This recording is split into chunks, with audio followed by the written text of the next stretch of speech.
আজকের দিনটা ছিল খুবই স্পেশাল আমার পরিবারের জন্য।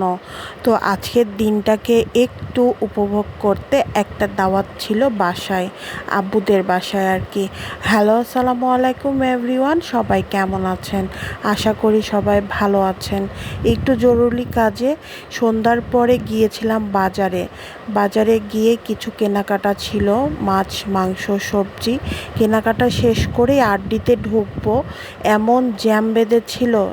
লাস্টে রাস্তার এপারে ফাঁকে নেমে যে রাস্তা পার হয়ে কিনতে কিনতে রিক্সা ঘুরায় নিয়ে চলে আসছে। ছোট্ট একটা গিফট কিনতে গিয়েছিলাম আম্মুর জন্য, যেন সবসময় কাজে লাগে, কারণ আমার আম্মু সবসময় সংসারের জিনিসই পছন্দ করে। সংসারের কেনাকাটা, সংসারের আসবাবপত্রই তার কাছে সংসার জীবনের ফেভারিট জিনিস। এজন্য আমিও তাই তাকে একটু খুশি করতে চলে গিয়েছিলাম।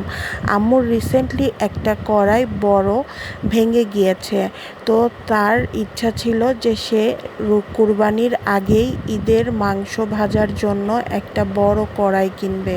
এজন্য আমি মেয়ে হয়ে তো তার ইচ্ছার দাম দিতেই হয়। এবং আজকের দিনে আব্বু আম্মুর হচ্ছে 30 বছর বিবাহ বার্ষিকী পূরণ হবে।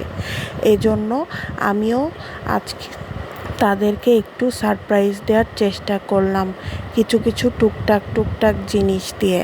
তো এই যে আমি কড়াই খুঁজতেছিলাম প্রায় 2-3টা দোকানে, আসলে ওইভাবে কোথাওই কড়াই পাচ্ছিলাম না। আর আমার ফোনের রেকর্ডারটা কেন জানি ছোট পর্দার মতো রেকর্ড হচ্ছিল। তা আমি রিসেন্টলি ওটা খেয়াল করি নাই, এই যে এখন খেয়াল করলাম, এটাকে ঠিক করে ফেললাম।